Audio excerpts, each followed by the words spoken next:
Passez un bon moment avec Confession sans concession by Léa et Keep Can, la canette refermable et nomade pour toutes vos envies.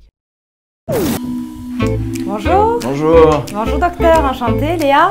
Alors, je te fais la bise pour te mettre en condition de l'émission.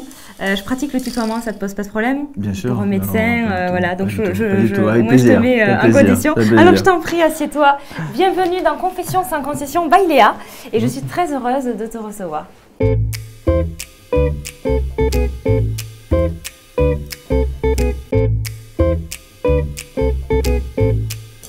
Alors, je pense qu'on va bien se marrer dans cette émission.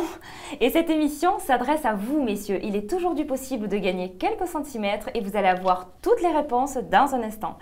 Donc, tu es chirurgien, plasticien. Donc, tu fais tout ce qu'il y a de possible et inimaginable dans la chirurgie.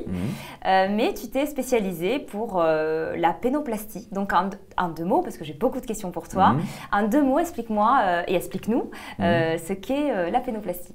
La pénoplastie, en fait, c'est la technique qui va permettre d'agrandir le sexe de l'homme.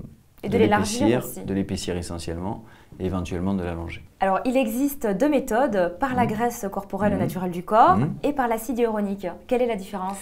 La graisse, c'est une technique qui existe depuis très longtemps et qui est en fait une technique chirurgicale, donc qui demande d'être opérée, de passer par une anesthésie. La technique est beaucoup plus récente, qui est médicale, qui utilise l'acide hyaluronique en fait, peut se faire en cabinet et ne demande pas d'anesthésie, donc c'est quelque chose de médical, c'est comme une injection qu'on va faire en cabinet, comme une injection qu'on va faire au niveau du visage pour des rides du visage, tout simplement. Et quel est le moins douloureux? Le moins douloureux, les deux techniques ne sont pas vraiment douloureuses, mais c'est certain que la technique médicale n'a pas de suite particulière, il n'y a pas de suite opératoire comme la technique de graisse. La technique de graisse, en fait, consiste à passer dans une clinique, d'être opéré, d'être endormi. Donc il y a des suites opératoires, parce qu'on prélève la graisse, on va prélever la graisse sur le ventre, sur les cuisses, et qu'on va réinjecter au niveau du pénis. Donc il y a des suites qui sont un petit peu plus longues, parce que ça demande à peu près un mois de suite, tandis que la technique médicale qui se fait en cabinet, on vient en cabinet, ça dure à peu près une demi-heure, on repart, on a des rapports sexuels qu'on prend à peu près au bout de 48 heures, donc c'est plus simple. Donc avec la graisse, on ne fait pas de câlin pendant un mois, avec l'acide au bout de 3 jours, c'est reparti. Exactement, c'est exactement. Combien de temps reste le produit ou la graisse? La durée de l'effet, la graisse, on dira que c'est quand même plus définitif que l'acide hyaluronique, bien que ça a tendance aussi à diminuer. Après, ça dépend aussi des gens. Les grands sportifs ne tiennent pas la graisse. D'accord. Il y a des choses comme ça, donc il y a des choses un petit peu particulières.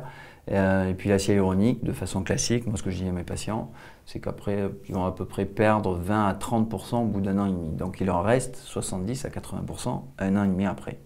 Alors c'est vrai qu'on en parle peu, mais ça cartonne.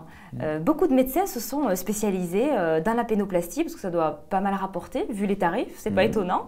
Donc donne-nous un petit peu tes tarifs, pour faire une comparaison peut-être. Au niveau du budget, c'est à peu près pareil que la graisse, ça revient à peu près entre 2 000 et 4 000 € en fonction de la quantité que l'on va mettre, et en fonction, plus c'est petit, moins on en met, contrairement à ce qu'on peut penser. Ah oui, parce que j'allais te dire, celui qui part d'un micro-pénis, ça va lui coûter beaucoup plus cher que celui qui a un minimum de base. Non, c'est l'inverse, parce qu'en fait, quand on va avoir une surface petite à remplir, tout simplement, on mettra moins de quantité.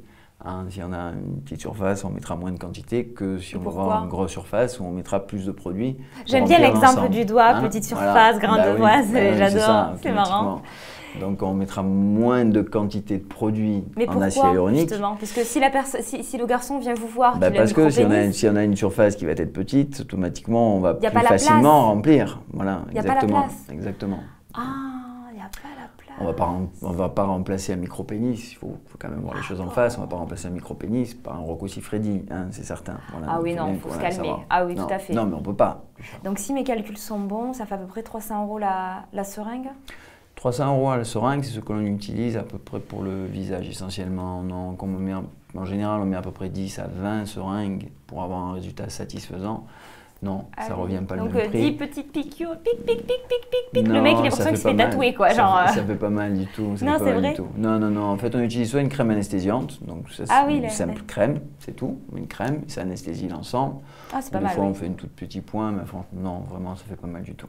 J'aimerais poser la question au mec qui se fait anesthésier. Ça te fait quoi de plus sentir ton kiki? Quelles sont tes premières émotions, sensations? C'est pas tant que ça, non, ça fait pas tant que ça, ça fait pas, non, ça ne me perturbe pas vraiment, non. Tu sais ce à quoi je pense? T'inquiète pas, pas de panique, c'est pas du tout ce que tu crois. Je pense juste à ton assistante qui t'assiste toute la journée dans le bloc ou un cabinet, de voir des pénis toute la journée. Sacré métier, quoi. En médecine, il est vrai que non, je reçois mes patients seuls et je les reçois sans mon assistante. Tu l'as déjà testé, toi? Tester moi personnellement? Ben oui. Non. J'en ai pas besoin. Non, mais c'est pas ça. T'es Parce sympa, qu'en toi, plus, tu le refiles besoin... des trucs à tes patients sans toi-même le tester. C'est cool, ça. Merci beaucoup d'avoir accepté mon invitation.